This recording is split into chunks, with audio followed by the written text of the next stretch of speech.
Hello बच्चों, class 6 के बच्चों, आज मैं आप लोगों को आपके हिंदी किताब से एक कविता जो मैं आप लोगों को भावार्थ शब्दार्थ के साथ बता चुका हूँ, आज मैं आपको उस कविता के अभ्यास कार्य को बताने जा रहा हूँ। इससे पहले मैंने आपको क्वेश्चन आंसर भी इसका लिखा दिया है।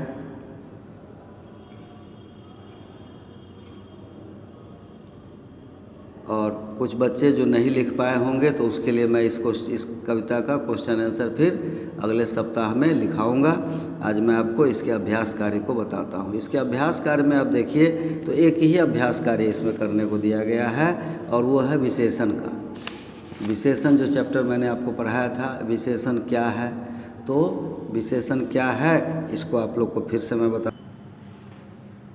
देखिए ये विशेषण क्या है, तो विशेषण के बारे में आपको तो मैंने पहले भी बता दिया था कि जो संज्ञा या सर्वनाम की विशेषता बताते हैं उसको हम विशेषण कहते हैं। आज मैं आपको बताने जा रहा हूँ विशेषण के जो किताब में दिया गया है भेद। तो विशेषण के भेद की श्रेणी में आप देखिए तो विशेषण के भेद कितने होते हैं। तो विशेषण के 4 भेद होते हैं। 4 भेद में आप देखिए तो सबसे पहला भेद क्या है? सबसे पहला भेद है गुणवाचक। सबसे पहला भेद है गुणवाचक। गुणवाचक का मतलब जो आपको किसी संज्ञा या सर्वनाम के विशेषण क्या है? संज्ञा या सर्वनाम। विशेषण क्या है? संज्ञा या सर्वनाम के बारे में बताने वाले शब्द को हम विशेषण कहते हैं। तो विशेषण संज्ञा या केवल सर्वनाम के बारे में, तो यहाँ गुणवाचक, तो गुण तो संज्ञा का, सिर्फ संज्ञा का आपको गुण बताता हो तो गुण में क्या आ जाएगा? अच्छा, बुरा, अमीर, गरीब इत्यादि। उसके बाद आता है दूसरा है संख्यावाचक। संख्यावाचक का मतलब होता है जो आपको संज्ञा के संख्या के बारे में बताता हो, गिनती के बारे में बताता हो। तो जैसे 1, 2। संख्यावाचक, संख्यावाचक में 2 तरह के होते हैं। एक होता है निश्चित संख्यावाचक, एक होता है अनिश्चित संख्यावाचक। तो संख्यावाचक में 2 तरह के, गुणवाचक, संख्यावाचक, और एक होता है परिमाणवाचक। परिमाणवाचक, ये परिमाणवाचक क्या है? तो परिमाणवाचक का मतलब मात्रा होता है, इसमें भी 2 होता है। जैसे इसमें होता है 2, एक होता है निश्चित और दूसरा होता है अनिश्चित।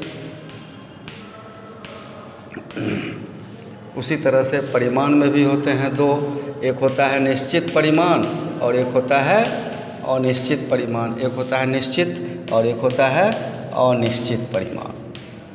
ये निश्चित परिमाण क्या है? तो जो निश्चित मात्रा बताता हो, जैसे 2 किलो, 5 किलो, ये है निश्चित परिमाण, और जिसमें कहा जाएगा कुछ, थोड़ा इत्यादि। अब उसके बाद है पहला गुणवाचक, संख्यावाचक, परिमाणवाचक, और चौथा होता है सार्वनामिक विशेषण। सार्वनामिक विशेषण, ये सार्वनामिक विशेषण क्या है? तो सार्वनामिक विशेषण ऐसा विशेषण का शब्द जिसका प्रयोग सर्वनाम की तरह होता हो।